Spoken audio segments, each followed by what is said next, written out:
actually, than runes alone. Headmaster Dumbledore taught me. Dumbledore? Regulus very nearly spluttered. He takes less than a dozen students a decade. I'm to believe he's teaching you some sort of battle alchemy.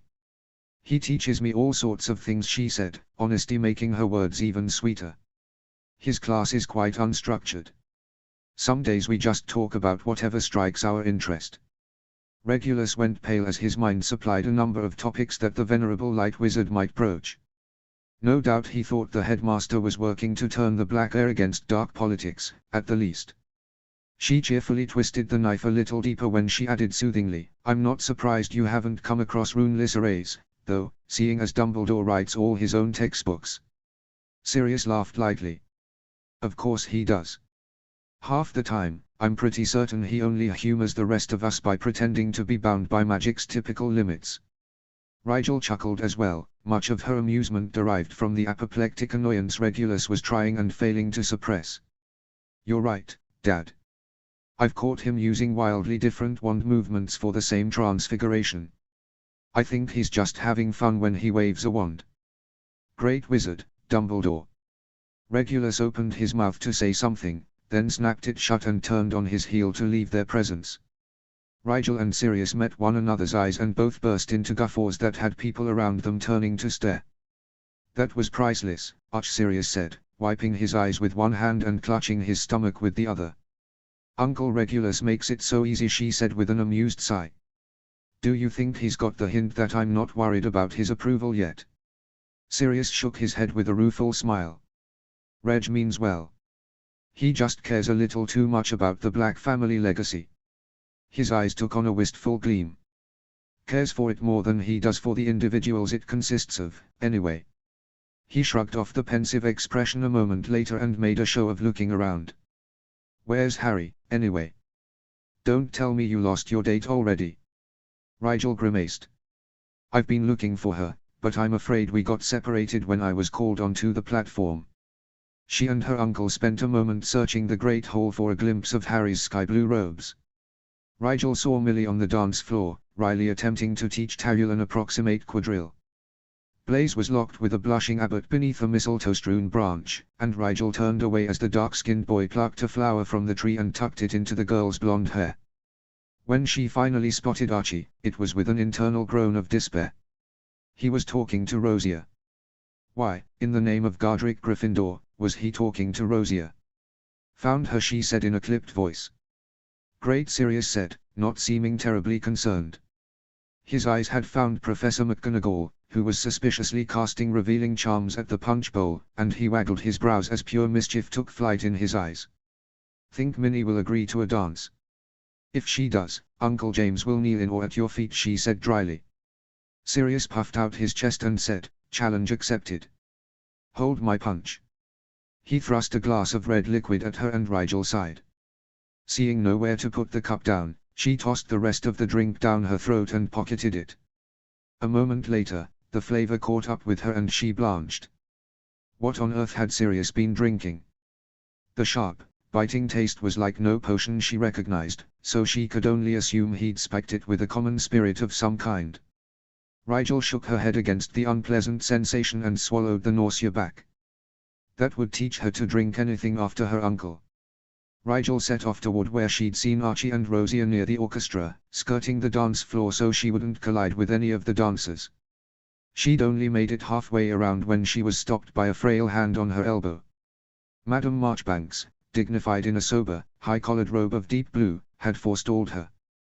Mr. Black, there you are, the elderly witch said with a satisfied nod. We wanted to congratulate you on your stunning performance in the tournament thus far. She ducked her head with a murmured thanks, looking past the woman to where Mr. Ogden stood with a pair of unfamiliar, much younger men. Ogden smiled at her conspiratorially. I suppose you haven't met the Lord's Golden Tower yet, have you? You can blame Raoul here for the points you lost in the second task. The dark-eyed, curly-haired man he indicated gave an affronted look. Unlike some of the judges here, he eyed Madame Marchbanks with a sharp glance. I have been perfectly impartial. The man, who must have been the tallest and broadest person present apart from Hagrid, bowed with a chivalrous flourish. Raoul Golden Tower, at your service, he said. This is my partner, Gareth Golden Tower. He indicated the paler, slightly less broad wizard with soft chestnut hair beside him. The second Lord Golden Tower, and didn't that get confusing, gave her a warm grin. Nice to meet you, Mr. Black. Don't mind Raoul. His honor compels him to be harder on those he approves of. Rigel smiled back, a little off guard by the familiar way the man spoke to her. Something Pansy had said rose from the depths of her memory, and she tilted her head curiously at Gareth Golden Tower. Do you by chance run a correspondence school called Sphinx, sir? The wizard, who she judged to be about her father's age, raised his eyebrows in surprise. Indeed, I do. Well, it's really Calloway who runs the program. I only finance the overhead. My cousin is one of your students, Rigel said. At Gareth's polite frown of confusion, she clarified. Harriet Potter. She attends school in America, but is hoping to get around some of the restrictions on employing half-bloods in Britain by doubling up with your courses. Lord Raoul Golden Tower cut into the exchange, curiosity sharpening his slow dark eyes. Smart girl. How does your cousin feel the curriculum compares? Rigel thought for a moment before saying, she thinks Sphinx's defense against the dark forces material is more comprehensive than most programs and that household charms should be taught in formal schools, too. But Gareth pressed her with a cajoling grin. Don't hold back. His ego can take it, Raoul added. She smiled apologetically and said, Harry says the potions curriculum is fairly basic. She has pretty high standards for that subject, though. You should hear how she disparages her potions master at AIM. Ogden made a noise of realization and said, Miss Potter is the one who came up with the new imbuing technique Burke's nephew has been going on about. Rigel nodded, but Marchbanks said sharply, she also saved your life last Yule. Ogden flushed. I haven't forgotten. He turned to Rigel beseechingly. I could never forget the debt I owe the two of you. If you or Heiress Potter ever find yourselves in need, I pray you come to me. Or me, Marchbanks put in staunchly. Raoul groaned. You can't be so openly partial, Griselda. Does the integrity of the tournament mean nothing to you? Marchbanks sniffed. You know as well as I do that this entire affair has been bungled from the start. There are ways to test an adolescent's magical prowess without risking life and limb. We do it every year, after all. Somehow, I don't think the equivalent of a public OWL test would garner the interest the Department of Magical Games and Sports is looking to cash in on, darling, Ogden said wryly. Crouch could certainly do a better job reining in that son of his, Raoul admitted. He gave Rigel an apologetic look. The first task in particular was wildly inappropriate, and I hope you don't think we condone the danger you all were placed in. Rigel looked between the adults in confusion. I thought Riddle was designing the tasks, she said slowly. Ogden shook his head dismissively. A man of his position doesn't have time for such details. He's left the majority of the logistics to certain members of his party. Some of whom didn't do so well on their O.W.L.S. Marchbanks muttered. Raoul and Ogden politely bit back smiles, but Gareth laughed outright. He caught Rigel's eye and winked. I'm sure you have better things to do tonight than listen to a group of old-timers complain. Before you go, however, I wonder if we might ask a small favor. Rigel blinked at him, but tentatively inclined her head. I'm at your disposal. The two lords of Golden Tower exchanged an embarrassed glance, and Gareth reached toward his robe pocket. Rigel fought against the instinct to stiffen, and felt foolish when the brown-haired man simply pulled out a piece of blank parchment and a quill and said, Our heir, Gilman, is a fan of yours. He asked us to procure your autograph, if we got the chance. Rigel stared at him, eyes wide. Then she let out a disbelieving laugh and said, Really? Raoul met her eyes with long-suffering amusement. His godmother, Berry, took him to see the second task in Diagon. The whelp hasn't shut up about you since. He thinks you're the greatest hero since Godric Gryffindor, Gareth added, a fond smile tugging at his generous mouth. She took the parchment and quill with an expression of sheer incredulity. After a moment's debate, she simply wrote, To my first fan, Gilman Golden Tower. I hope you grow into a hero more worthy of renown than I. Sincerely, Rigel Black. It was only after she'd handed the parchment back with a nonplussed smile that she realized how natural it felt to sign Archie's name. Her smile grew stiff, but she held it as she turned to Marchbanks and said, "I should find my cousin before she thinks I've abandoned her for more beautiful company." The older witch chortled dismissively, and Gareth shot her an appreciative grin.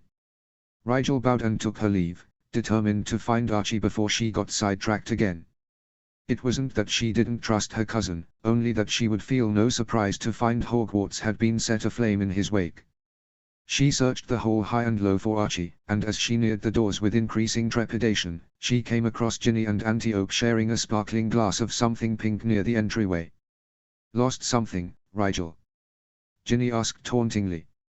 Her red-orange hair tumbled in gorgeous curls down her back, the sight a subtle contrast to Antiope's blunt, crimson locks. Both girls were stunningly beautiful in matching golden gowns, but Rigel was too on edge to appreciate Ginny's black humor just then. "Hello, Ginny." "Antiope. Where did Harry go?" She stared Ginny down with a no-nonsense expression, and after a moment the third year caved. "Your buxom fiancé left a few minutes ago," Ginny admitted.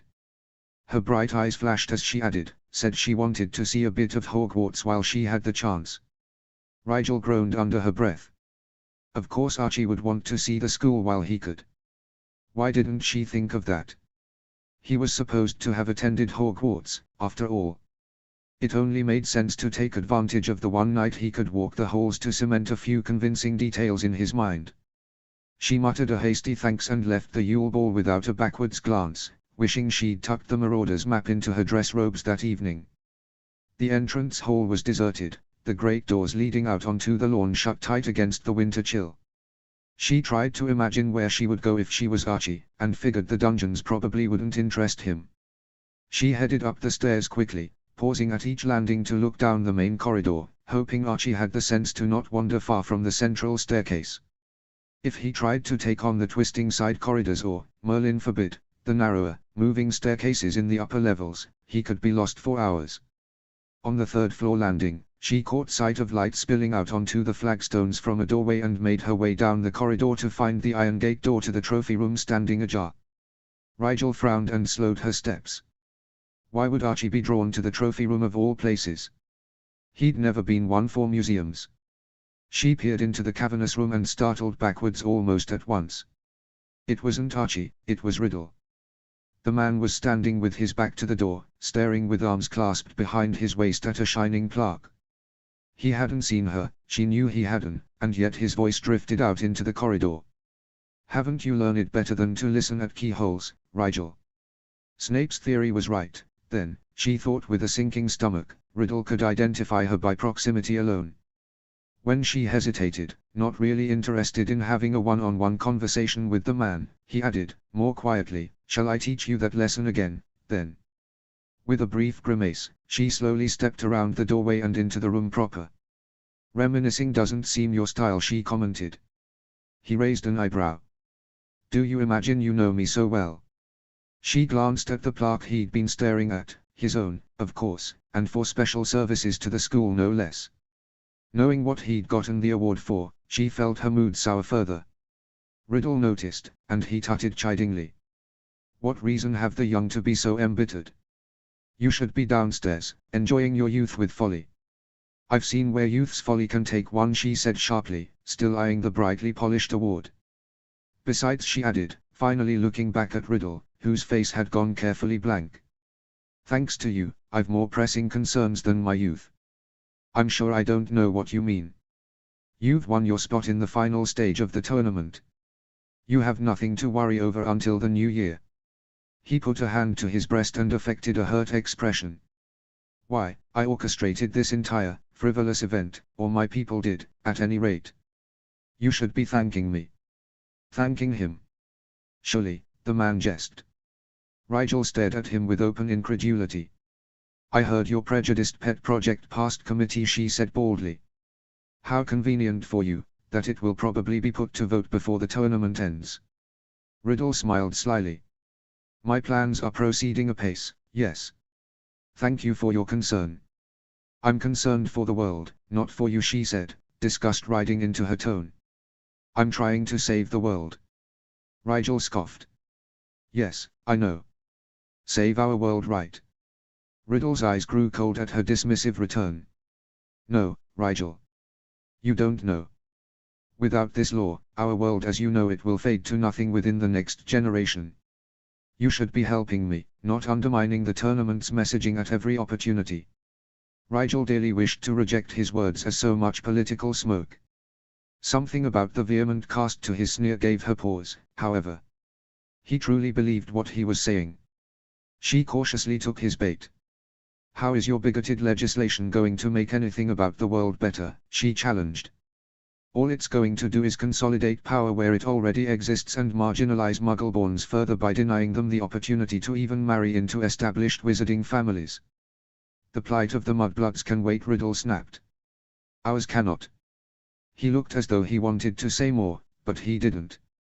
That, combined with the word he'd used before, generation he'd said, not century or lifetime, made Rigel stop and really think for a moment.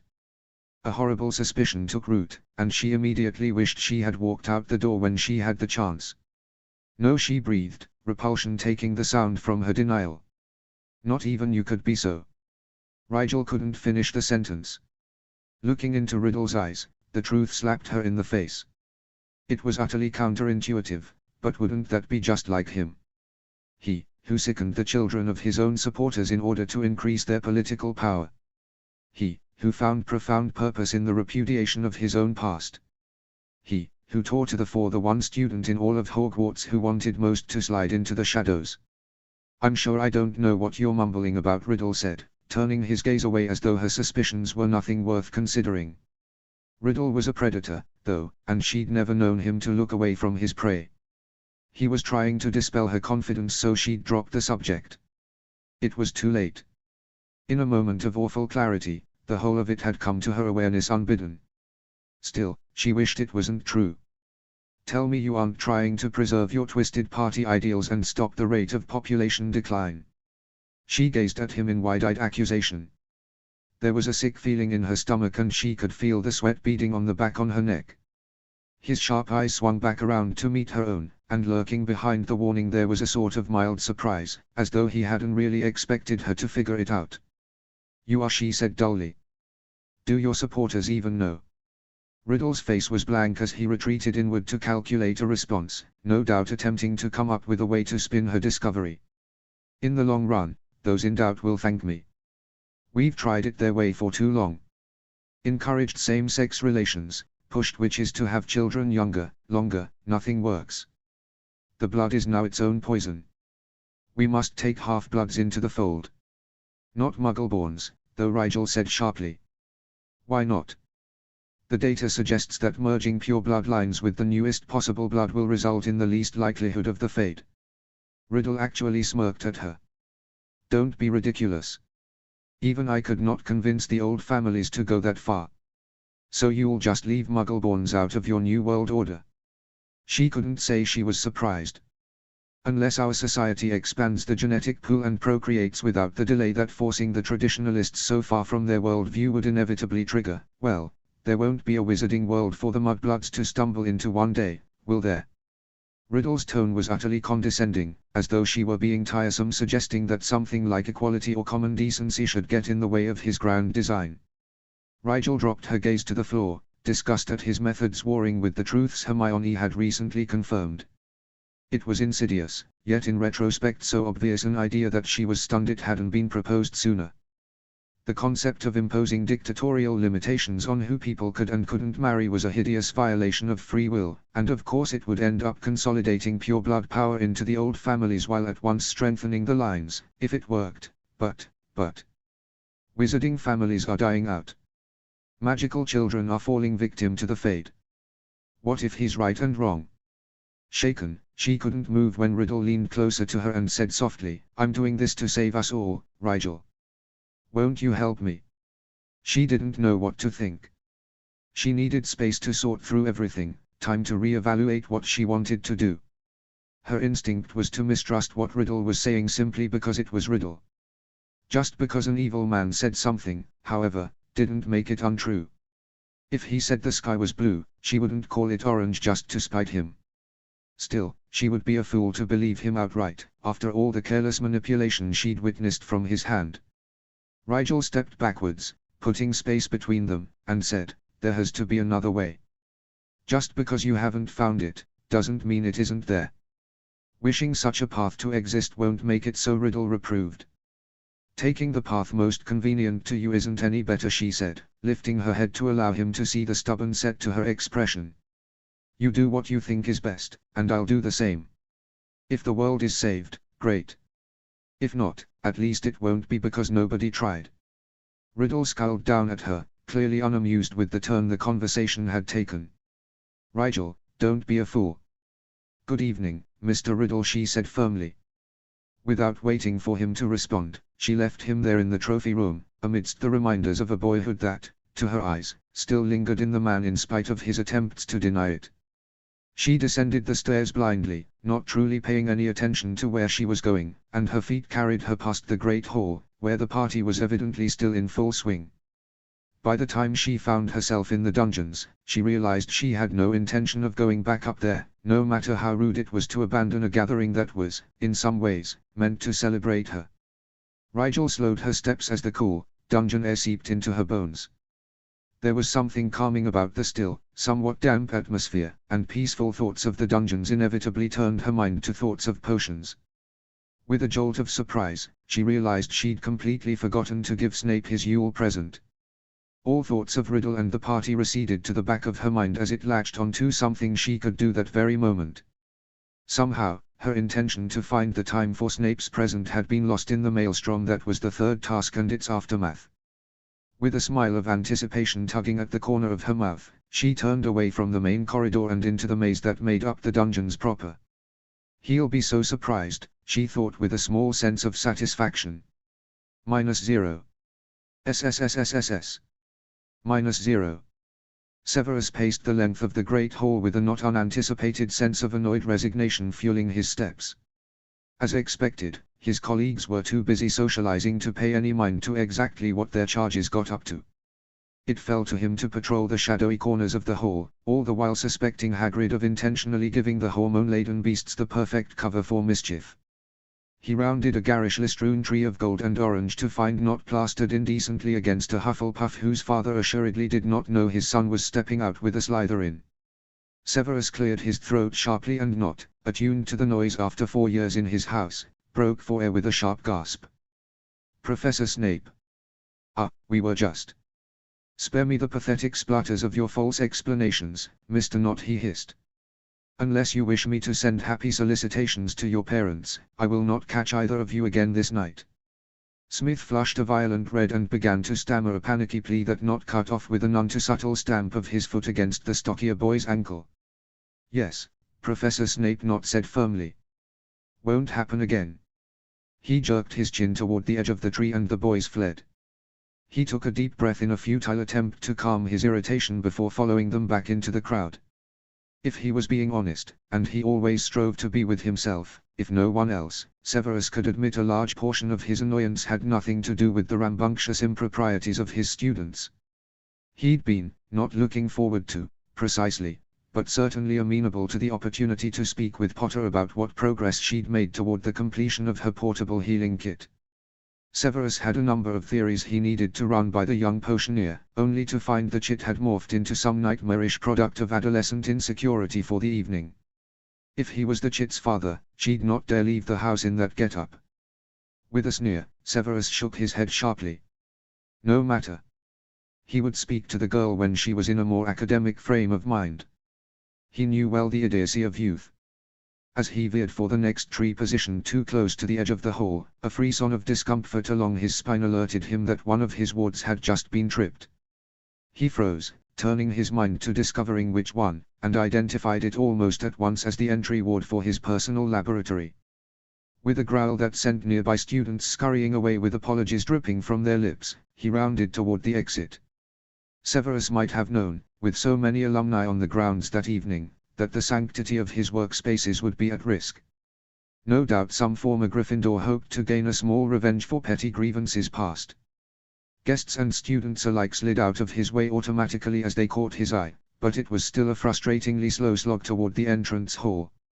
Severus wanted to blast a path through, but knew that Albus would not appreciate his making a spectacle with so many eyes on Hogwarts that night. By the time he'd escaped the sea of socialites, he estimated 10 minutes had passed. He made a swift descent toward his lab, fury spurring his heart rate higher with every second that passed. Despite his hurry, his pace slowed to a creep as he approached the lab. The door was ajar, and the torchlight within told him the intruder hadn't yet escaped. He stalked closer on silent feet, wishing fervently for the perpetrator to give him an excuse to use lethal force. Albus could not be too angry, if it was in self-defense. The door was open wide enough to slip in with the barest whisper of his robes against the stone, and he smirked when he saw the intruder crouched on the ground with their back to him. Amateur mistake, but then, the stature of his vandal told him it was likely a student taking advantage of the distraction upstairs. Severus raised his wand to the ready and said, in his most intimidating snarl, "Lost, aren't we?" "Did you really think?" The boy spun around on his heels, and the words died in his throat. It was Rigel, kneeling on the stone in his dress robes and looking up at him with a sheepish smile. "Hello, sir.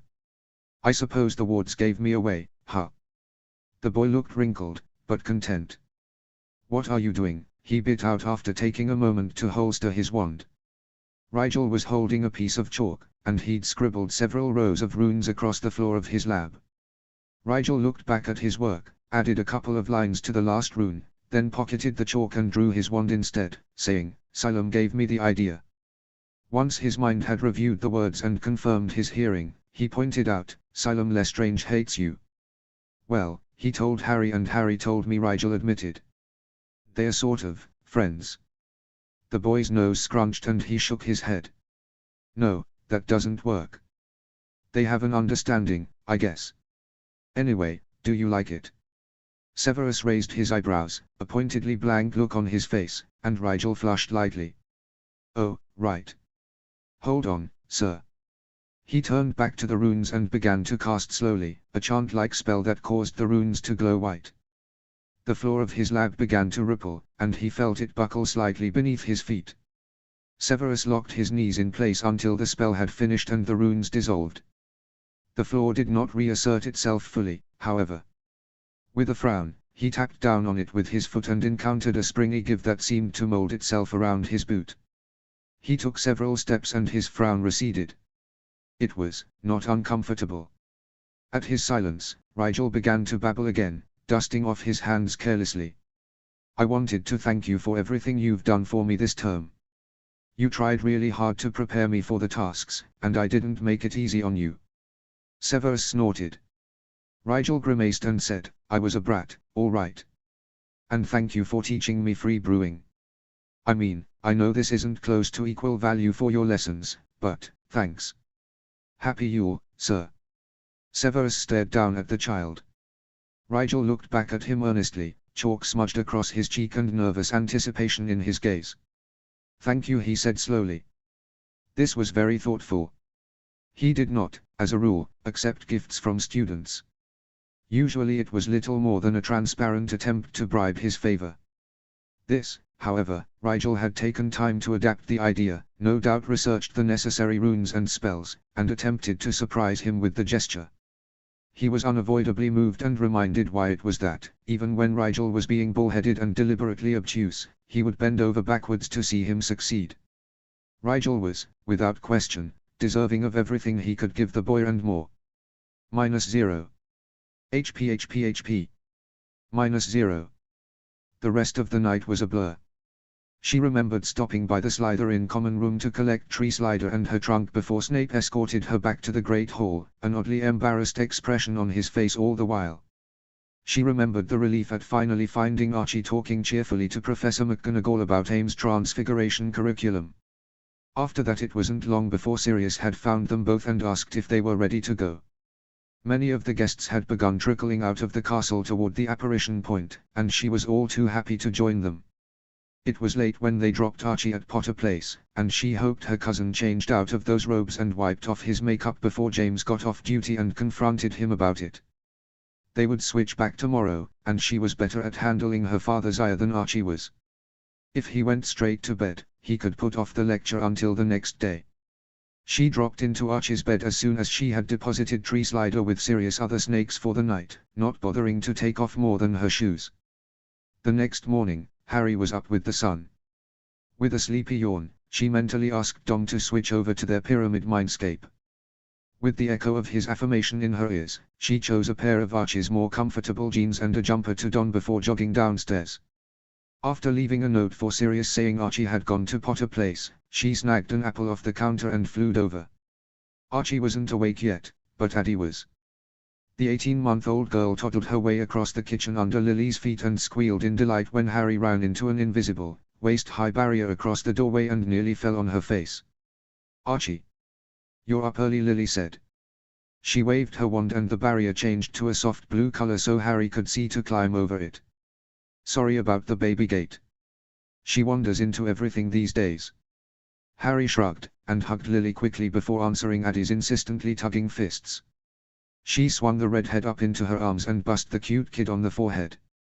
"How's it going, Munchkin?" "Hoi!" Addie exclaimed, clapping her hands together seemingly just for the fun of it. "No, darling, that's Archie." "Archie," Lily said, smiling apologetically at her. Addie's cherub face scrunched unhappily. "Achoo," she kid gurgled, somewhat less confidently. "Smart kid, Aunt Lily," Harry said wryly. Lily smiled proudly. "Isn't she?" The other day she recognized Sirius in his animagus form. Harry waggled impressed brows at her little sister, and Addie giggled before squirming to be put down again. "I'm gonna go wake Harry," she told Lily. "She's usually up by now," Lily said absently. "Maybe she's reading." She nodded in agreement as she stepped over the baby barrier once more, but wasn't at all surprised to push open the door to her room and find Archie sprawled like a starfish, face down in her pillow. Harry shut the door quietly behind her and went to shake the boy awake. Archie murmured a protest at the jostling and rolled over to swat at her arm. In his sleep, the boy had dropped his metamorphmagus ability and Harry stared for a moment at her cousin True Face. He'd grown so much in the last year. She shook his arm again, thinking it was a good thing she'd thought to come over so early. If James or Lily had come in to wake their daughter before she got there, they'd have had a lot of explaining to do. That is, if James let Archie explain anything before hexing the unknown boy in his daughter's bed. "Archie," she hissed softly. "Come on, get up. You can go back to sleep at your own house." "What, Harry?" Archie blinked open steely grey eyes and smiled sleepily. "Hi." She rolled her eyes. "Hi. Tell me when your brain starts working again."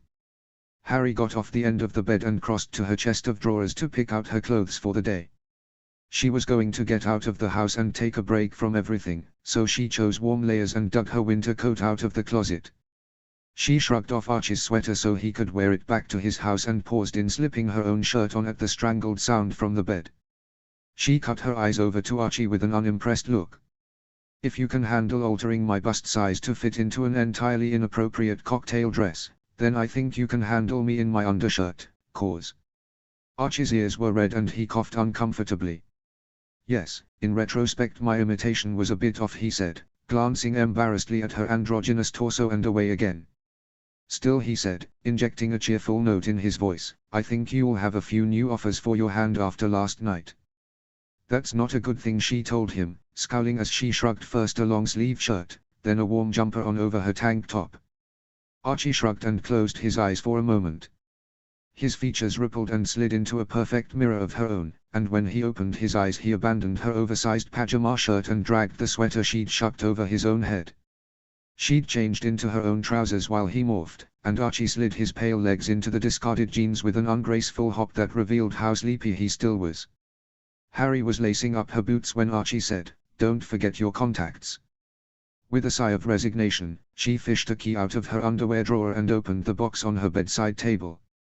She only had a few sets left, but it would last her through winter break, at least. She'd order more in the spring. She and Archie looked one another over once Harry had her eyes right.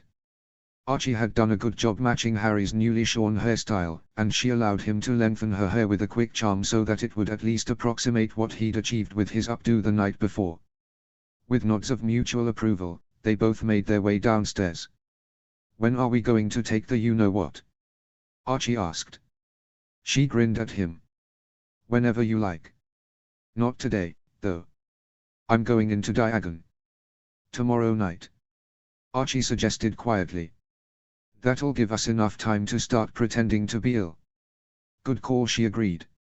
After dinner, then. She stopped by the kitchen to tell her mother she was headed to Diagon, and Lily bade them a fun time distractedly as she attempted to dissuade Addie from climbing the rubbish bin. Not correcting Lily's impression that Archie would be going with her, Harry led the way to the flue. Archie gave her a tired grin and said, "Grim old place." She waited for the flames to die down before stepping in herself and fluing to the leaky cauldron. Striding through the dim pub, she felt a strange buoyancy fill her chest, as though she'd shrugged off a heavy life jacket and could swim freely for the first time in ages. By the time she melted into the bustling holiday crowd, Harry could feel a smile blooming across her face. A laugh bubbled up in her chest, but she held it in instead of letting it out. It made her chest tight but her head light. She'd known as soon as she woke up that morning that she didn't want to spend the day at home. Her parents would want to catch up with her, would nag her to eat or play with her little sister, and for once she wanted an entire day to herself. Harry beelined for Tate's apothecary and greeted the cheery shopkeep warmly. "What can I do for you today, Miss Potter?" He gestured toward a sign near the till and added, "Got a new model of portable fire charm on sale." "I'll take two," she said brightly, collecting a basket with a practiced swing. "I also need a new standard size 4 pewter cauldron, a size 2 platinum cauldron, a starter kit of stirring rods and steel knives, 2 stands, 3 crates with glass vials, and a large ladle, if you don't mind." Tate raised his eyebrows as he jotted the list down. "Stocking a new lab, are you?" "Something like that," she said, smiling. As Tate fetched the equipment from the back, Harry began to peruse the aisles of ingredients, loading her basket with all the basics and a few more specialized ingredients she used often. By the time Tate had all her requested items lined up on the counter, she was finished. "Your usual account, Miss Potter." Tate confirmed. She nodded, and added, "Could you please shrink them for me?" He obliged, and within 20 minutes of entering the apothecary, she walked out with the makings of a rudimentary lab in her pocket. With a satisfied bounce in her step, Harry slipped away from the crowds, into Nocturne Alley, and headed toward Cyprioth Court. She half expected to run into Leo on her way to Dogwood Lane, but supposed the king must be busy with other matters. Just as well, since she really wasn't in the mood to chat. There was a restless energy in her veins that could only be cured with brewing. Her flat was dusty, the corners smattered with cobwebs, so she took the time to cast each of the household cleaning charms she'd picked up from her correspondence course. When she no longer felt a sneeze lurking in the back of her nose, Harry pushed the furniture in the living room up against the walls to make space in the middle for her cauldrons. She tugged the musty quilt from the bed and spread it over the living room floor to protect it from small splashes, then set about unshrinking her purchases and arranging them to her liking. After cracking the window to provide a bit of ventilation, she grinned in anticipation and started on her first potion. The size 4 cauldron would be used to make large batches of the potions she owed Cray, while the smaller, platinum cauldron was for her experimentation. Harry wasn't fool enough to free brew in a lab with no protective wards, of course. While she thought she could probably contain any explosions if she was quick enough, it would be unwise to take the chance when she had neighbors living below her. Still, that didn't mean she couldn't work on improving her latest series of shape-imbued healing potions. With the assumption that she could get a needle to administer potions to very specific areas of the body, Harry had gone ahead and made headway on potion versions of the spells to heal broken bones, torn muscles, and ligaments, as well as one to stymie internal bleeding. Next, she wanted to develop a true emergency potion that would counter severe allergic reactions. There were a couple of spells that blocked histamine receptors in the body, and she wanted to try them both in a base with bicorn milk as the signifying ingredient. Harry thought the protein-rich milk could, with the right emphasis, induce acute adrenaline production. The faint sounds of passers-by drifted in through the window, and Harry let the peaceful atmosphere lull her into complete relaxation as she worked. After months of stealing an hour or two at a time to brew, it was utter bliss to ignore the clock completely and let the world drift by without her. She worked steadily from potion to potion, bottling, corking, and labeling before moving on to the next. The shadows walked across the room, but they meant nothing to her. When she ran out of bottles, she cleared away the dregs from her cauldrons with a quick spell, then set them in the sink to wash properly. With the cauldrons resting upside down to dry, Harry stretched her arms and back and peeked out of her front window with a contented smile. Looking out at the cloudy, midwinter day, she felt more centered than she had in a long time. Harry shut the window and separated her experimental brews from the bottles that would go to Cray. She hefted 2 full crates and carried them out to the stairwell, setting them down just long enough to lock up before continuing down to the street. Across the way, the white-haired Mrs. Whitlock was leaning on her cane, watching the 2 botting children kick a small quaffle back and forth. Harry raised a hand in a friendly gesture, and Mrs. Whitlock waved her over. "Good afternoon, Mrs. Whitlock," she said, setting the crates down for a moment to rest her hands. "How are you?" "Just fine, Mr. Potter, thank you," the old woman said, squinting a smile her direction. "Harry's not a Mr. Jim Botting," said smartly. He was about 9 now, she thought, and last she knew not one of Leo's scamps. She wondered how he knew about her gender, but supposed the word must have slowly spread through the alleys after the free dueling tournament. Harry had to wonder how many people knew her last name now, as well. Mrs. Whitlock had known from the start, but she didn't think the older woman was the type to gossip. With luck, Leo's friend Harry would not be immediately connected with Harriet Potter. Mrs. Whitlock whacked Jim with her cane lightly. "I'll address people as they are introduced to me, Jimmy." She turned back to Harry with a polite smile. "Haven't seen you in a good while. Away at school, I suppose?" Harry shrugged vaguely. "I'm sort of homeschooled, actually." At Mrs. Whitlock's somewhat disbelieving expression, she added, "I muffle the floors in the flat so I don't bother the downstairs neighbors. I suppose since I usually flew everywhere, it must seem abandoned, huh?" "Well, we never see any lights on anymore," Mrs. Whitlock said slowly. "Unnecessary use of magic," Harry said with an easy smile. "I had a friend staying with me for a while, but since she moved out, I just go to bed when the sun goes down." Mrs. Whitlock made a noise that was neither agreement nor reproof. "You've certainly been a very easy tenant. Everything working okay?" "Just perfect," she said. Glancing at the crates, she added, "I'd best get these where they're going." "It was lovely to see you again, Mrs. Whitlock." "Jim, Clara, see you around." "Bye Harry," the 2 kids chorused. She continued on to Cray's. The Serpent's storeroom seemed to be doing good business when she walked in. Harry had never seen more than 8 people in the shop at once, but Cray currently had over a dozen customers. She wove around them to the back room, where she deposited the crates out of the way. She was about to leave when Cray popped back into the storage room and shut the door behind him. She raised her eyebrows, taking in the tall, blond man's serious expression. "What's wrong?" she asked.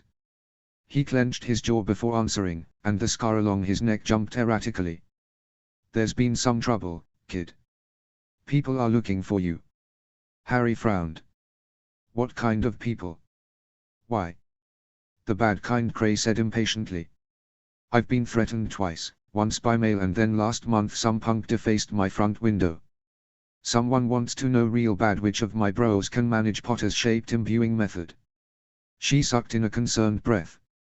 "Plenty of people in the alleys know I brew for you, and some of them know my last name." "Exactly," Cray said. "It's only a matter of time before they ask the right person and put the pieces together. Watch yourself, kid. Leo can't be everywhere at once in these alleys." "But why would they care who brews them when you sell the potions themselves in your shop?" she asked, bewildered. "If someone wanted one, they could just buy it." Cray dropped his voice lower before saying, "There's recruiting happening down this way. Mostly cesspool scum, and for what, I don't know. Could be they're looking to round out their talents with a good brewer of their own." "Recruiting for a play at the kingship," she guessed, disturbed. It had been over a year since a real challenge was made to Leo's position. "No," Cray said slowly. "Something bigger. There's whispers, dangerous rhetoric, you know. Like the kind linked to these attacks what keep happening. Just take care, all right?" "I promise to," she said quietly. "Thanks for the warning." Cray straightened and rolled his neck in a too casual gesture.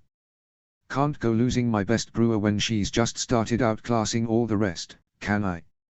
Get on home before it gets dark, then." She smiled at his gruff dismissal and ducked out of the back room. When she stepped out into the late afternoon air, she spotted Leo lounging against the alley wall opposite the entrance, his posture so casual she knew he was trying hard to appear nonchalant. Merlin, but he was a welcome sight. There was something intrinsically comforting about Leo. It was in the familiar smile that hovered about his mouth and the unconsciously relaxed grace to his gait as he pushed off the wall and came up before her. "Harry," he said, a fond crease around his eyes. "Right on time." She raised an eyebrow while smiling up at him. "I didn't know you were the keeper of my schedule." "Just a keen observer," Leo said with a laugh. He held up a hand and began to tick fingers off jokingly.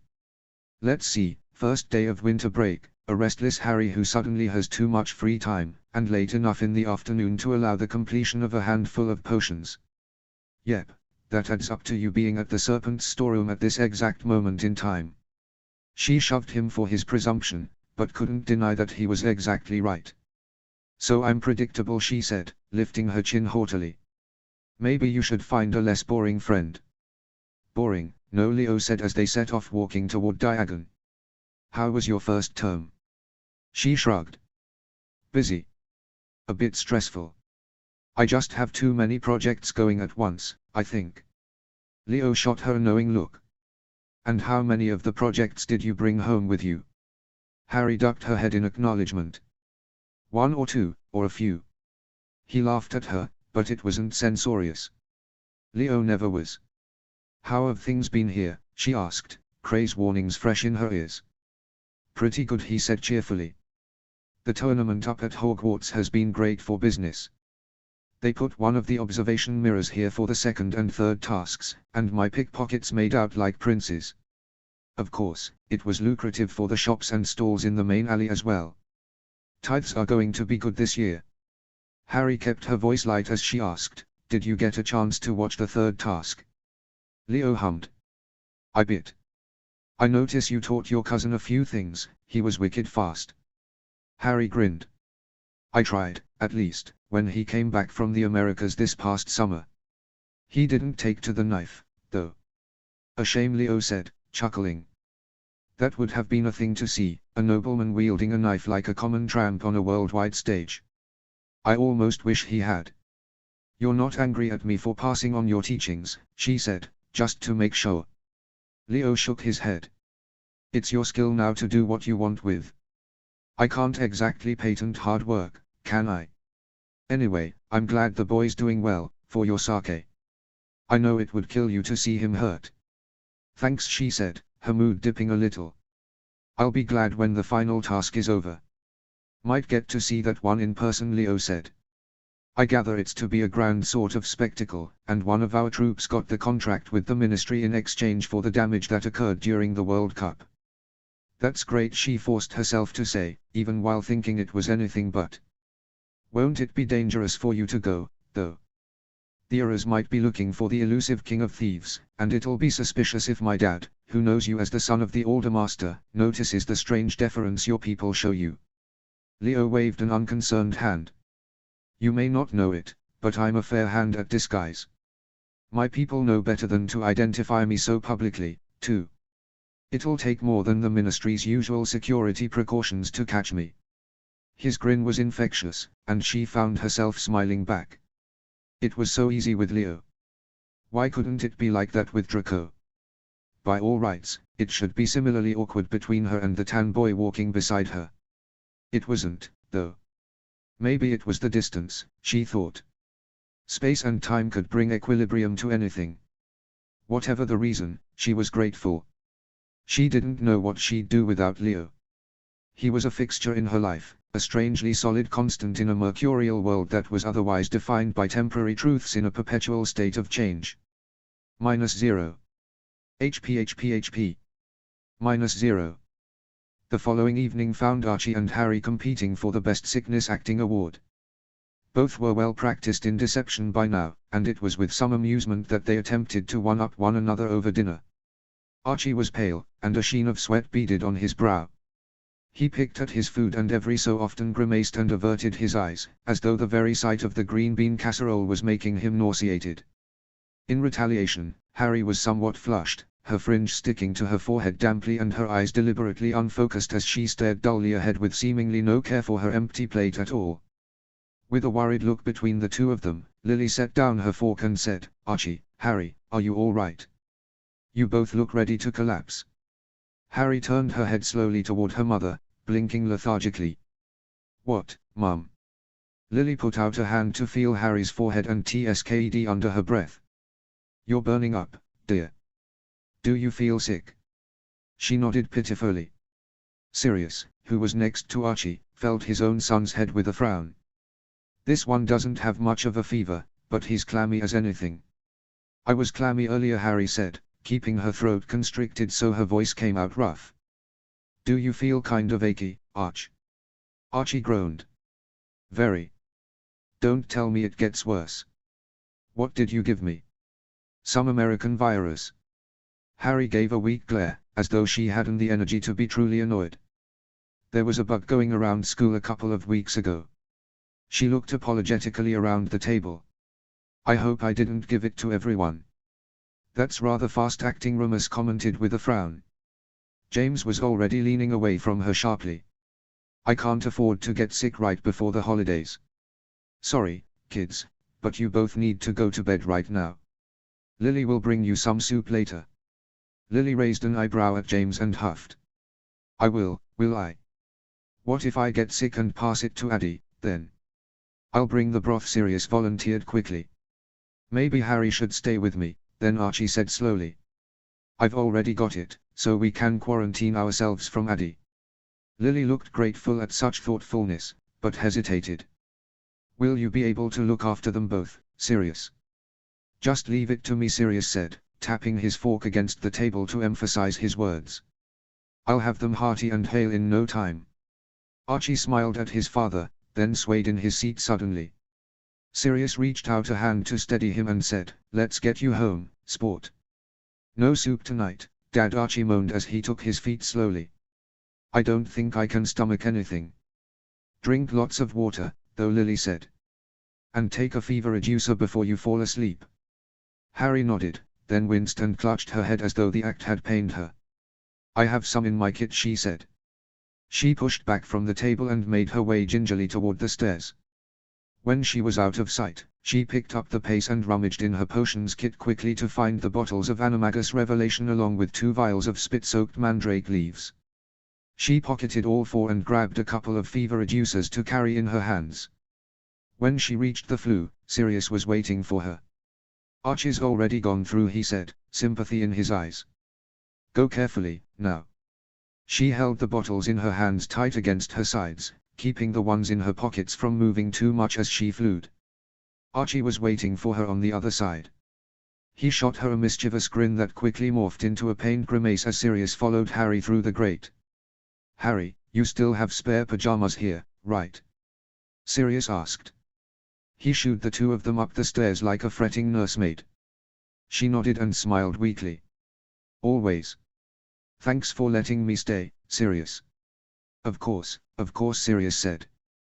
They reached the landing for Archie's room and Sirius said, "You two get comfortable and I'll get you some water." He left them to change quickly into their pajamas. Harry fetched the sleeping bag she used when sleeping over at Archie's and laid it out on the ground with one of Archie's extra pillows. When Sirius came back with the water, they were both tucked up to their chins and the lights were out. Sirius set a large glass of ice water beside each of them and brushed Harry's sweaty hair back from her face before saying, "Did you take the potions?" Harry gestured to the empty bottles she'd dumped out in the sink just moments before. Her uncle smiled and crept toward the door, closing it softly after a murmured, "Sleep well." Harry and Archie were silent as they counted the seconds it would take Sirius to get downstairs and flew back to Potter Place to finish his dinner. After a few minutes, they both sat up and lit the torches again. Archie had a grin as wide as his face as Harry pulled the bottles and vials they needed out of her pockets. She handed Archie the vial with his spit in it and one of the Animagus Revelation potions. He eyed it with mixed excitement and trepidation. "It's going to make us sick for a week afterwards, right?" She nodded. The Animagus Revelation took quite a toll on the body. There was a reason people didn't drink it whenever they wanted to turn into an animal, after all. It'll make our cover more believable when we're actually sick tomorrow, she said. How do you know it won't cancel out the modified polyjuice when you take it? Archie asked next. Harry grimaced. I don't. I made an extra batch just in case, though. Archie nodded, his concerns evidently satisfied. He lifted the bottle of shimmering potion to the light. I can't believe we're finally going to find out our forms, he said. I hope it's something useful. Like a phoenix. Harry rolled her eyes. You read the book, you know it won't be a magical animal. There have been no recorded cases of that ever happening. Her cousin shrugged, a smile tugging at his lips. It was just an example. Useful comes in all kinds, I guess. A thought struck him and he blanched. Harry, what if I'm a fish? She snorted. There's nothing fish-like about you. I'm a water sign, Harry. I could die before we change back. Doesn't it take an hour to revert? Archie gazed at her with wide, earnest eyes. She sighed, but said, I'll let you go first, then. If you're a fish, I'll put you in the bathroom sink. She was pretty sure neither of them would be a fish, whatever astrological indications to the contrary. Her ludicrous reassurance seemed to calm Archie down, and he took a deep breath. Okay. So I just add the leaf to the bottle and drink, right? That's the gist of it, she said, nodding. She gestured to the mirror next to Archie's closet. Try to note as many details as you can when you transform, so you can recall them later. Remember, after we take this potion, we still have to learn how to do the actual self-transfiguration. This is just to identify our forms. Archie nodded. Yeah, I get it. Ready? He unstoppered the vial of spit and dipped a finger into it with a grimace. With the wet leaf clinging to his skin, he transferred it to the bottle of Animagus Revelation and swirled it gently. Wait until it turns silver, she said. It only took a moment before the potion looked like liquefied unicorn horn. With a ready grin, Archie tipped it back and gulped the whole thing down at once. He grimaced, opened his mouth to say something, no doubt a comment on the taste, but froze comically. He shuddered, his muscles twitching briefly, and then the bottle fell from his limp fingers and his body twisted around and into itself in the blink of an eye. Under Harry's watchful gaze, Archie shrank, his clothes folding into some dimension that only Transfiguration Masters had mapped, and in just a few short seconds her cousin was gone. In his place was a tawny fox about 2 feet in length, complete with narrow snout, pointed ears, and fluffy tail. The fox rolled across the floor and back to its feet with a shake. He took a couple of steps forwards, fell, then took a couple more back. Archie seemed to notice his own tail out of the corner of his eye, because he spun quickly on the spot before tripping over his own feet and flopping clumsily to the floor. Harry had to laugh. She'd worried it might be difficult to identify their exact animal types, but Archie was the most obvious red fox she'd ever seen. He was significantly larger than other species of fox, and his white underbelly ran all the way up under his chin to curl around the sides of his mouth. In a way, it made sense, she mused. Foxes were playful and adventurous, with very strong family ties. On top of that, they were a species of canine. When Sirius found out, he was going to be pleased as anything. As Archie struggled to coordinate his newfound limbs, Harry turned to her own bottle. She added the leaf and swirled it expertly. Before taking it, she hesitated, Archie's worry echoing in her ears. With a soundless grumble, she headed into his bathroom, filled his sink with water, and sat herself on the counter next to it before drinking the potion. If she was a fish, at least she'd be able to flop her gills into the water before she suffocated.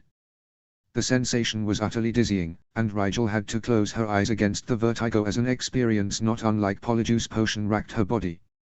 Her stomach heaved against the feeling, but in the next moment a hook like a portkey in the vicinity of her navel overtook her awareness and she collapsed in on herself. She could feel her body shifting, she noticed with a small sense of wonder. Harry felt every bone and muscle and organ as they shrank, shifted, and twisted into something new. When all the movement stopped, she held herself very still. Nothing hurt and she was still conscious of the fact that she was Harry Potter, a human girl under the effects of an animagus potion. She could also breathe without effort, which told her without a doubt that she was not a fish. When she opened her eyes, the first thing that struck her was the wide field of vision now afforded to her. She didn't have to move her head at all, yet she could see almost the entirety of Archie's bathroom, including his mirror. Surprise took her as she caught sight of her new form, and her neck muscles twitched almost involuntarily. Her vision swam oddly as her head moved, but by keeping it still she could process what she was seeing. Harry was a bird. A black one, at least 1.5 feet long, with glossy feathers and a deep black beak to match. The only spots of color were her eyes, which gleamed like emeralds in her small skull. A startled noise escaped her, emerging as a sort of croak. Curious, she made the noise again, this time on purpose. A deep-throated, "Pruyuk, Pruyuk" rang through the bathroom clearly. She lifted a foot, just to see if she could, then lifted the other one next. It wasn't easy to balance the clawed appendages against the smooth counter, and her arms went out automatically to stabilize her wings, rather. The iridescent plumage was like slick oil, and she admired it for a moment. The wedge-like shape of her tail caught her interest, next, and Harry mentally classified herself as a raven, subspecies of the common crow. Snape would be so disappointed if he knew, she thought with amusement. A raven instead of a snake. Better than a lion, she supposed, ruffling and smoothing her feathers reflexively. Ravens were exceedingly common. She could blend in just about anywhere, which was more than could be said about her father's stag animagus form. A noise from Archie's room brought her attention away from her own reflection, and Harry waddled to the edge of the sink before pausing. The most obvious thing to do would be to fly down to the floor. She had no idea how to go about such a trick, however. Harry tried to lift her wings, and after a confusing moment realized the muscles to do so were located in her chest, not the wings themselves.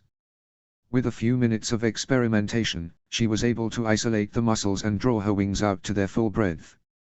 She had maybe 4 feet total wingspan, but the wings themselves were so light she didn't feel unbalanced at all. She tried flapping her wings up and down quickly, but it only took her a couple inches off the ground before she landed awkwardly on clawed feet again.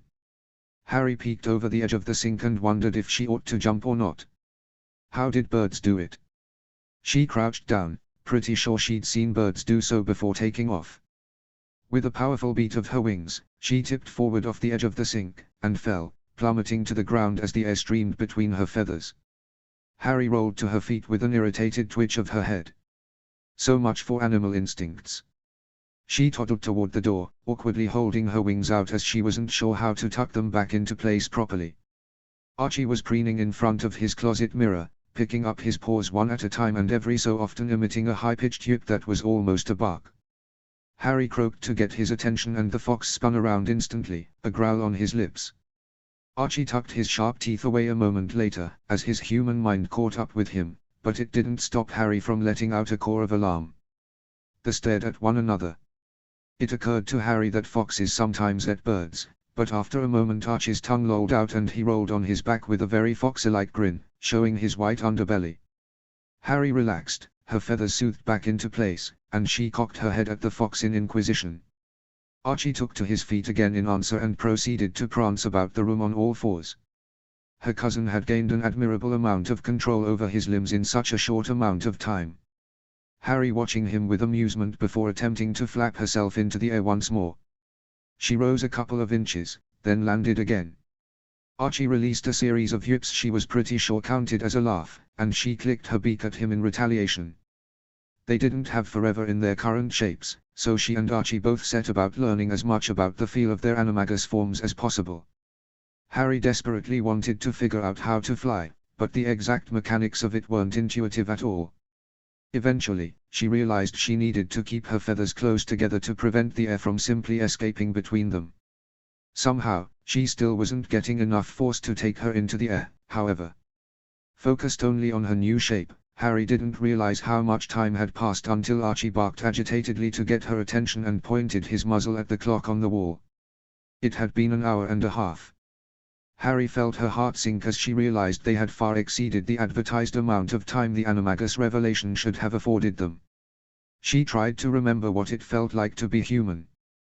The awareness of her true form was just out of reach, and with a trickle of fear she realized for the first time that she couldn't feel Dom in this form at all. It was as though a large part of her human consciousness was locked away for the moment. She had no access to her magic, wandless or otherwise, and no matter how her mind raced she couldn't think of any way out of the raven's body. Archie whined in the back of his throat and sank to the floor to rest his head on his front paws, ears drooping. Harry tilted her head to focus one of her eyes on him better and realized his fur was slowly changing color. It looked more rust now than tawny, and she wondered whether some of his natural metamorphmagus ability had bled over into his animagus form. Harry waddled toward her worried cousin and tucked her beak up against his neck fur gently. Somehow, they would get out of this. The potion couldn't have gone that wrong, seeing as it had changed them perfectly into animals while allowing them to retain their human thoughts. It just appeared to be a bit overpowered. Harry croaked in annoyance. Of course. She'd overbrewed it. Hadn't she replaced all her ingredients after Snape told her about the issue? Everything in her kit was new, except, of course, what had already been put into the animagus revelation potions before she'd been made aware of the problem. That, and the vials of spit, she thought in grim understanding. It wouldn't last forever, then. Just, significantly longer than expected. Hopefully, it would wear off before either of them got too hungry. Harry didn't know exactly what ravens ate, but she suspected it included bugs. Archie's ears twitched and he turned his head toward the door just moments before Harry heard the sound of footsteps coming down the hall. They both scrambled for cover, but neither was coordinated enough to move quickly. Archie dove into Harry's sleeping bag while Harry attempted to flap her way back toward the bathroom. She almost made it. Sirius opened the door carefully at first, no doubt expecting to find two teenagers sleeping off acute illness, but when he spotted their empty covers, he flung it open wide and stepped into the room with alarm on his face. Archie. Harry. He scanned the room and noticed Harry at once, conspicuous as she was in the bathroom doorway. With a frown, he drew his wand in an instant and leveled it at her warily. What the devil? Before he could decide to cast at her, Archie sprang from his hiding place and skidded toward Sirius's feet with a barking battle yip, baring sharp teeth in her defense. Sirius leapt backwards with a cry and he tried to stun the fox, but Archie rolled out of the way and whined loudly, tongue lolling out at the wizard as he placed himself between Harry and Sirius' wand. Sirius blinked, lowered his wand slightly, and said, "Kids." Archie yipped happily and Harry let out a single croak of agreement. Sirius's eyes, already wide, blinked hard. You managed the transformation already." A smile grew across his face until he was grinning proudly. "Well done. Look at you. I mean, it's only been a few months. Now who is who?" He looked between the two of them eagerly. "Wait, I know. Archie, you're the fox, right?" Archie bounced on his feet and plodded forward to nudge up against his dad's legs. Sirius sank to his knees and Archie happily jumped into his lap.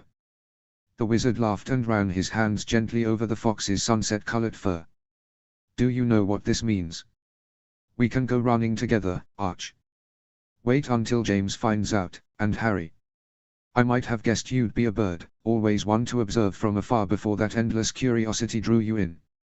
I suppose you're some sort of magpie or jay, eh? It's only just that the next generation of marauders would embody the trickiest of nature's creatures."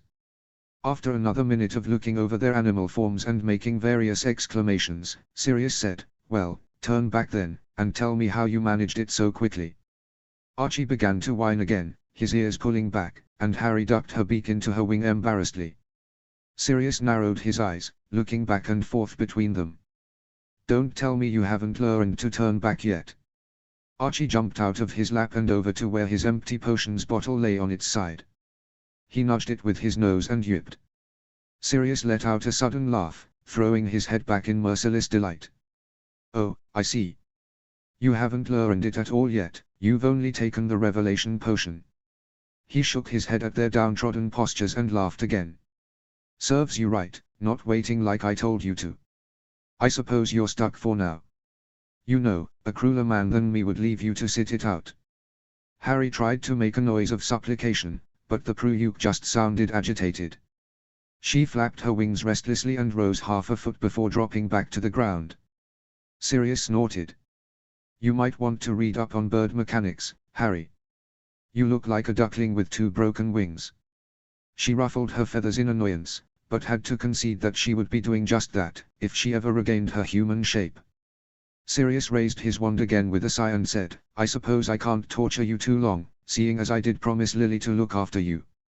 The animagus reversal spell lit the room with a blue light, and with a lurch that felt a bit as though she was an accordion that someone had pulled sharply apart, Harry found herself standing on her own limbs again. She lunged forward to hug Sirius, nearly tripping as her usual muscle control reasserted itself. Thank you, she said into his shirt. I overbrewed the potion and thought we were going to be stuck all night. Surreptitiously, she put a hand up to feel the shape of her face, double-checking that the animagus revelation potion hadn't interfered with her modified polyjuice at all. They'd been incredibly lucky, it seemed. Sirius hugged her back before letting go to study her carefully. You appear to be in one piece, at least. I wish you hadn't gone behind my back like this, though. It's dangerous to try and do this on your own. What would you have done if Archie got hungry and lost himself to his animal instincts? The thought occurred to me rather late, she admitted, eyeing Archie's now russet form with the respect paid by prey to a predator. A second spell reverted Archie to his own, albeit metamorphed, form, and he whooped with delight before joining in on the group hug. I wouldn't have eaten Harry, he murmured, sounding mildly offended. She didn't smell like food. Harry drew back with a skeptical expression. What did I smell like then? Not food, he said at once. Can't explain it better than that. You may have recognized her as Pac on some level, Sirius said, sounding excited. Then he seemed to recall he was supposed to be scolding them. Promise you won't do something unsupervised like that again. Why didn't you just wait for me to teach you, he added, something like hurt in his eyes. I told you I'd help. Archie and Harry exchanged a guilty look. We sort of wanted to prove we could do it, Archie admitted slowly. Like you did, when you and Uncle James were young. Also, we thought since we don't have much time over the holidays, our lessons would go faster if we already knew our forms. Now we don't have to spend valuable learning time with you meditating or trying to cast a Patronus. We wanted to surprise you, too, Harry said ruefully. Sirius gave them fond looks of exasperation. Come on, you two, you should know you don't have to try to look cool in front of me after all these years. They both poked him in the ribs as he laughed.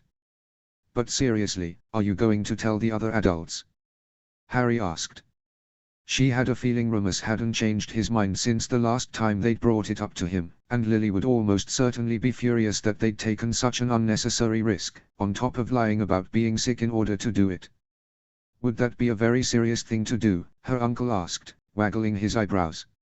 He considered them for a long moment, then smirked. Besides, now that I'm in on the secret, it's much more fun.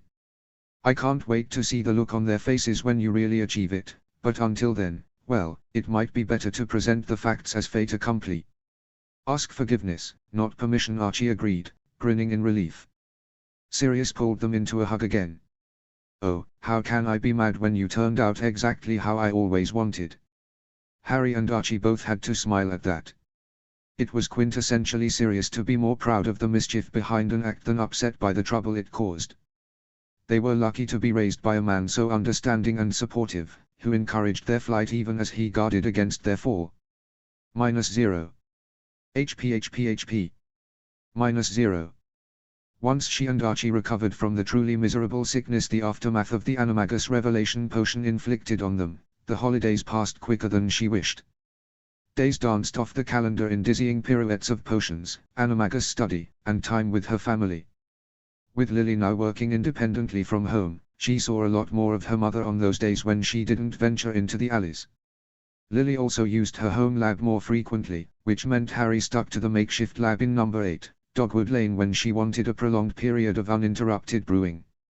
Her experiments with pecan milk were only partially successful. The reaction was exactly what she needed it to be, but it wasn't enough of what she needed, unfortunately. A few short days before she was to return to Hogwarts found her tapping her fingers against the windowsill in her small kitchen, wondering if there was a way to tweak the base such that the pecan milk featured more strongly in relation to the neutral ingredients. She supposed there wouldn't be any point to having a constant base for the process of shaped imbuing if she went and tweaked it whenever she wanted to achieve a different result. Maybe she could try imbuing the pecan milk before adding it into the potion. She didn't want to just increase the volume of milk, She was fairly certain the high-fat content was already distracting the amplifying magic from the true signifying ingredient, which should be the proteins in the milk. She had to remove the fat from the milk somehow. Harry sighed in annoyance. She knew only the bare bones of distillation theory. Mostly, she was good at adding things together, not separating them into their constituent parts. There was someone she knew that might be able to help, though. She checked the position of the sun and wondered whether he'd be awake so early in the afternoon. Harry could wait until nightfall, but Cray's warning had made her more conscientious about her safety, and she didn't want to wander the alleys after dark if she didn't have to. Thinking it couldn't hurt to try, she locked up the flat and made her way back toward Nocturne Alley. The Lamia Lodge hadn't changed at all, except that a significant amount of paint had abandoned the grey door since that summer. Eyeing the newer scratches distrustfully, she pushed the door inward with a wince for her poor ears. Eyes narrowed in annoyance, Harry rummaged in her potions kit and produced a small vial of sunflower oil. A few drops on each of the hinges and the door swung shut near silently. Feeling vaguely vindicated, she tucked the oil away and made her way down the dim corridor. Gavril was halfway across the lobby when she emerged from the entryway, no doubt having heard her entrance and prepared to investigate the delay. He stopped so fast at the sight of her his lank hair swung forward to drape around his shoulders. "Good afternoon, Mr. Gavril," she said with a pleasant nod. From his looming height, Gavril stared down at her consideringly. His waxen features creased in a slow smile. "The rogue's little messenger bird. Come with more bad news?" "Not at all. I was wondering if Mr. Carsten was awake yet. I wanted to ask him about a potions problem." Gavril made a noise of impatience that was the scrape of metal on stone. "Always with the honorifics. We are not misters here. The newborn is below, as always." He glanced toward the staircase that led down to the lower levels and turned to make his way back toward the desk, which she noticed had acquired a new leg since the last time she'd seen it. She took a couple of steps toward the stairs, then remembered the way Leo had been careful not to use his wand in Coven territory unless given explicit permission. "Could I take a light down with me?" From the desk Gavril produced a taper that was as long and slim as he was, and as she approached he set a single match beside it with a smile that flashed his fangs. "How is the rogue these days?" "Fine, I'm sure," she said. "How's Irina?" At mention of his mate, Gavril's smile softened just a little. "Still beautiful." As she headed toward the dark staircase he added playfully, "Watch your step." She took what she thought was the correct passage at the bottom of the stairs, and before long came to a door that read distillery in faint letters. She knocked, and there was a long pause before the door swung slowly open. The short-haired, yellow-eyed vampire blinked down at her over her small candle. His head tilted and he sniffed delicately. "You were here before," he said, his voice a strange combination of rustling leaves and trickling water. "Harry," she reminded him. "I'm sorry to bother you while you're working." "I'm always working," Carsten said. Harry smiled. She knew that feeling. "I just wanted to ask whether you had time to teach me a little about essences." "It doesn't have to be right now," she assured him. Carsten left the doorway and retreated back to his workstation. She hesitated, unsure whether he was dismissing her, but then he said, "Come inside." The workroom was as she remembered it. Counters ran at waist height all along the walls, and the little light her candle gave off illuminated shelves upon shelves of purified ingredients reaching all the way to the ceiling. "What do you want to know?" he asked, not looking at her as he put what appeared to be a thermometer into the cauldron that was simmering over a blue flame. "I'd like to learn how to distill bicorn milk into its constituent parts," she said. "I'm working on a potion that needs a more concentrated form of the milk." "Could I turn the raw ingredient into an essence?" "Perhaps," Carsten said vaguely. "It depends on what you want it to be.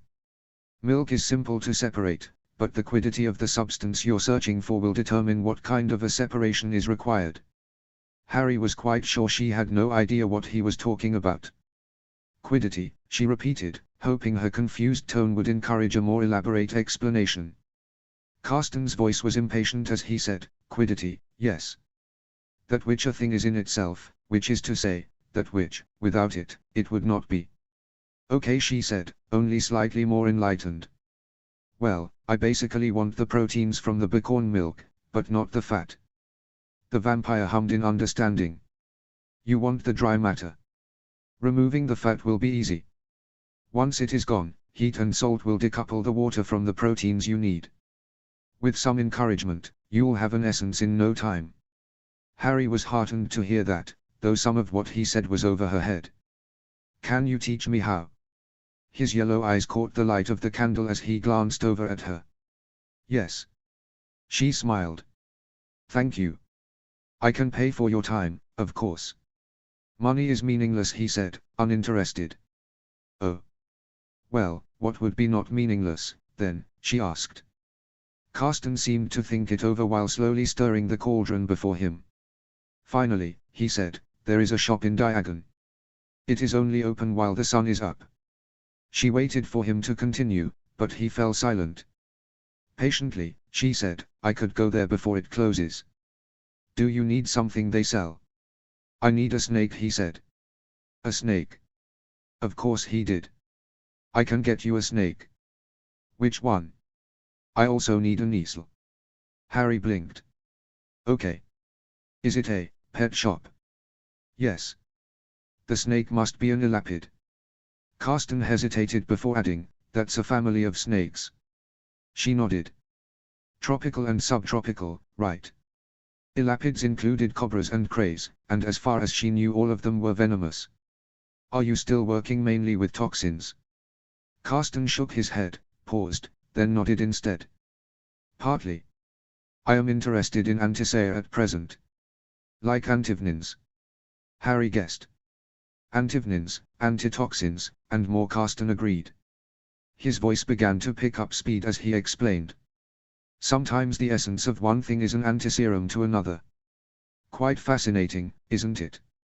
Practically speaking it is, of course, the opposite of essence creating, as usually a serum requires rediluting to some extent before it is useful. The two fields are related, however. Antisea are an extension of my experimentation with inactive essences. It did sound fascinating, and Harry said so. Carsten seemed pleased, if his elaboration was any indication. Essences are rarely understood. It isn't a simple function of opacity, as some assume. At times it is as simple as removing the non-essential. However, I find that an essence is also sometimes an amalgamation of separate, mutually dependent parts. She didn't pretend to fully understand him, but she smiled in thanks for the explanation. One elapid and one Niesel, then. Anything else? The young vampire shook his head slowly. You'll go now. Of course. She left him in his lab and made her way carefully back toward the staircase. When she rejoined Gavril in the lobby she said, I'll be back. Gavril didn't lift his head from its resting place on the desk, opting to flick unconcerned fingers at her instead. She set the candle down beside his lax arm and left the vampire hotel. The sun was still strong in the sky as she strode into the magical menagerie. She told the young man behind the counter what she needed and he scratched his chin lazily. Got a green mamba, he said. Bit dangerous, though. She shrugged. I'll take it. And the Niesel. We've got black, grey, and orange, he told her. Any is fine. In truth she felt a bit awkward choosing the unlucky Niesel, as the odds of its being exsanguinated once it produced the antibodies Carsten wanted were relatively high. At least, that's what she assumed he was doing with the animals. She didn't know enough about his work to say for certain. In the end, she left with the green mamba and a black Niesel in separate carrying cases. Harry wove her way back to Nocturne Alley and reached the Lamia Lodge well before sundown. Gavril eyed her interestedly on her way back through the lobby. Is that a courtship gift? Harry stopped walking to stare at him. Was it a what? Because you really should have sought permission from Count Aurel first, he drawled, disapproval lacing his rasping voice. Harry spluttered. Why would? No. He just needs these for his experiments. She didn't know where Gavril would get the idea she wanted to court the Count's grandson, much less why two random animals would be considered an appropriate offering to a vampire in such a situation. Gavril gave her a skeptical expression, as though she might be lying about why she was toting a snake and a Niesel through his lobby. Her cheeks flaring, she transferred both carriers to one hand and swiped the still-burning candle with the other. Deciding to ignore Gavril's insane question, she descended the stairs again and fairly ran the distance to Carsten's workspace. He bade her set the carriers on an empty counter and motioned her over to where he now had a second cauldron set up next to the first. "You have raw pecan milk?" he asked. She produced a small bottle from her kit after a moment of searching. He took the bottle from her and examined it before nodding. "This will do." He moved over to the counter on the right side of the workroom and Harry followed him with her candle. The counter held a strange-looking device. It was shaped like a wheel lying on its side, and in each spoke was an angled slot about the size of a small bottle. Carsten slid her bottle of pecan milk into one of the slots and put his hand on the edge of the wheel. With a sharp motion, his arm flew sideways, flicking the wheel into motion. Round and round it spun, at a speed she could scarcely comprehend. Carsten used his incredible strength casually, pushing the wheel twice more to keep it moving at the rate he wanted. When it stopped, he quickly removed the vial and held it up for her to see. The once homogeneous milk was now separated into distinct sections. "The heavier components will be pressed to the outside," he said. Uncorking the vial, he skimmed the top layer off of the milk with a spoon and said, "Fat is light. Now it is gone." Harry was stunned that it could be so simple.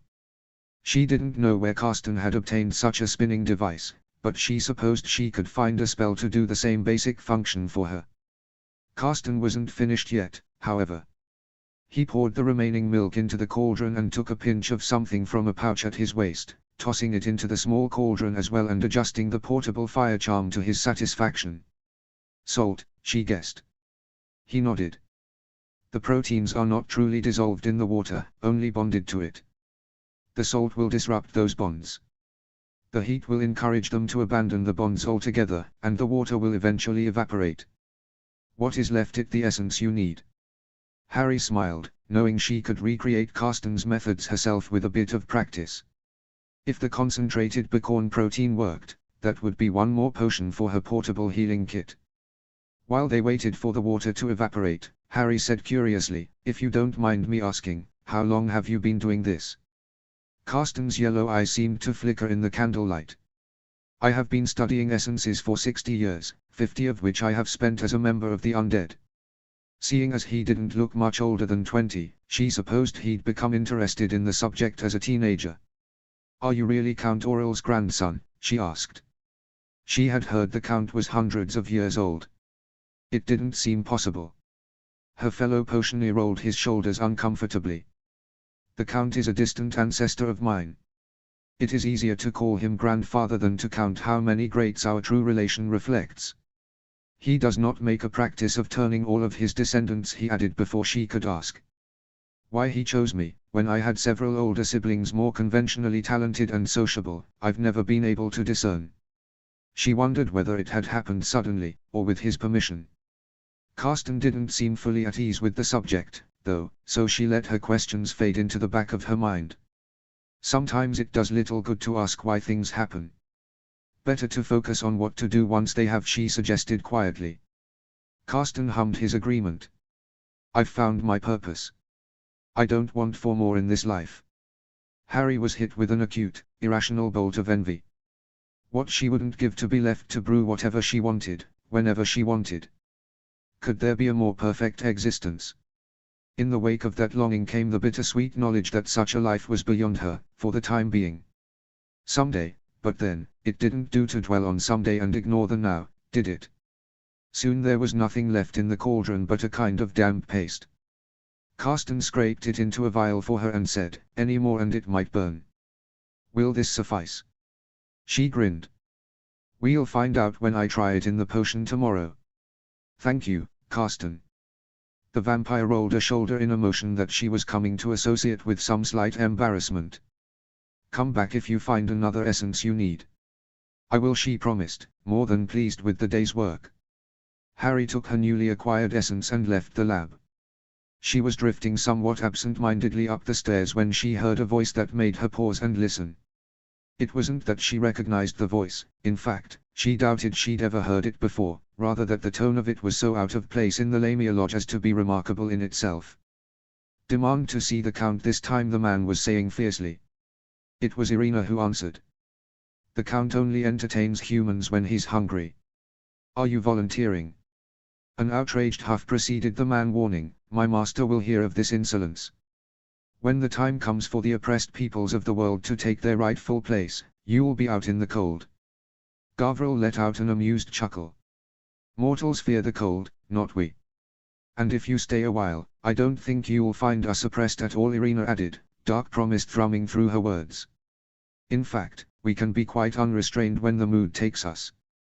The man hissed something too low for Harry to hear, and footsteps told her he was leaving. Quick as a cat, she crept up a few more stairs until she could see the wizard. She caught his profile from the side and immediately recognized him from the World Cup. It was Crouch's son, disheveled haircut and strange lipstick intact. When she heard the front door slam behind him, Harry slowly climbed the last few steps and gained Gavril and Irina's full attention. "Eavesdropping is plebeian," Irina told her. Knowing full well that vampires could and did listen to almost anything that happened in their vicinity, Harry ignored the reprimand to ask, what was he doing here? "Same as those who've come before," Gavril said, shrugging unconcernedly. "Trying to convince our coven to join in his glorious revolution. As if we'd ever participate in something the Carpathians deemed a worthy cause," his red-headed mate said with a curl of her upper lip. "What revolution?" she asked, eyes tight with concern. Was this the same recruiting Cray had spoken of? Did he say who he represents? She didn't know much about Crouch Jr., but Mr. Ogden had said he was one of the party members Riddle entrusted to help formulate the tournament tasks. If he was there representing the politician, recruiting from the alleys for some kind of coup d'etat, then Riddle had played them all. Gavril scoffed. "His mysterious backer does not give a name. Calls himself the Flight of Death." "Baroque, no. The Flight of Death." Her French training translated the phrase automatically and Harry felt her stomach clench in unchecked dread. Voldemort. It had been a year and a half since she heard that name, but the memories came without calling, a rush of pain, anger, and fear. "You can't trust Voldemort," she said sharply. "Whatever you do, don't listen to a word he says. And be careful, he doesn't like to take no for an answer." Gavril exchanged a lightning-fast glance with Irina and said, "We've no interest in listening to a wizard who sends such rude messengers. If the conflict grows too irksome, we may simply relocate." Harry accepted that with a small amount of relief. If Voldemort was truly still alive, and actively recruiting to boot, then the fewer who joined him the better. "Have you told Leo?" The rogue has not asked. "Right. She would warn him, then. Come to that, she should warn others, too. Her father, to start. She had no proof that Crouch Jr. had broken any laws, but surely she could think of something to tell James that communicated the seriousness of the potential threat Voldemort represented. The only one who might truly understand, she realized with a sick sense of irony, was Riddle himself. Harry's mind raced in circles as she left the Lamia Lodge, and finally settled on a memory of Pettigrew, of all people, fiercely justifying his coming to Hogwarts with a simple truth. Those in Riddle's party were always more afraid of him than they were of anything else. If the DMLE couldn't get to Crouch Jr., Riddle certainly could. -0, 0, 0. -0, 0. -0. End of chapter 10.